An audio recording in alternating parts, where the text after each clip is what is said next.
क्या आपने कभी सोचा है कि जो नुमाइंदगान हम 5 साल बाद अपने वोट के साथ इलेक्ट करते हैं वो इलेक्ट होकर जाते कहाँ हैं, और इनके ऊपर कौन होता है, ये अपनी बात किसके सामने रखते हैं, और सबसे बड़ा सवाल उसको इलेक्ट कौन करता है। आपके इन्हीं सवालों का जवाब हम आज इस वीडियो में ढूंढेंगे। अस्सलाम वालेकुम, मैं हूं आपका होस्ट मोहम्मद अकील और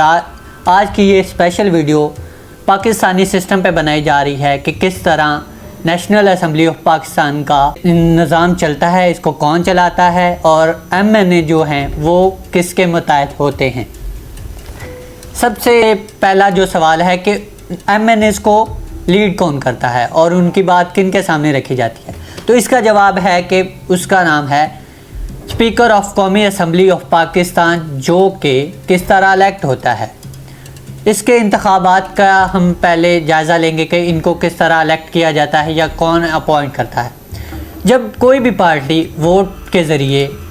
अक्सरियत के तहत जीत कर हुकूमत बनाती है तो कौमी असम्बली के पहले इजलास में उस पार्टी की तरफ से एक शख्स को नामज़द किया जाता है एज आ स्पीकर के तौर पे, जिसके लिए कौमी असम्बली में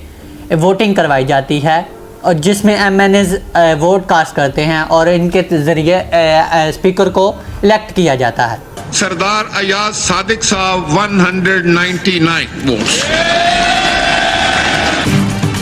स्पीकर मतवाला डिप्टी जियाला, कौमी असम्बली में हुकूमती इत्तेहाद ने सुन्नी इत्तेहाद को पछाड़ डाला। नून लीग के अयाज सादिक 199 वोट लेकर कामयाब, मुखालिफ आमिर डोगर 91 वोट हासिल कर सके। वोटिंग के बाद जब स्पीकर को इलेक्ट किया जाता है, इसके बाद जो स्पीकर है वो हलफ बर्दारी की एक सरमनी की जाती है, तो इसमें स्पीकर हलफ लेता है और इसके मुताबिक एक और डिप्टी स्पीकर होता है जो कि स्पीकर की गैर मौजूदगी में स्पीकर के काम सर अंजाम देता है। अब हम बात करेंगे कि स्पीकर के इख्तियारात क्या हैं और वो किस तरह कौमी असम्बली को चलाएगा। सबसे पहले ये है कि जब कोई स्पीकर इलेक्ट होता है तो इसके बाद कौमी असम्बली का नज़्म ज़ब्त कायम रखना स्पीकर की बहुत बड़ी ज़िम्मेदारी है, और स्पीकर के इख्तियारात में जो चीज़ें आती हैं वो मुख्तलिफ हैं, जो कि MNAs को तकरीर की इजाज़त देना और कोई बिल पास करना और इस पर अमल दरामद करवाना या किसी भी रुकन को उसका टाइम देना। ठीक है,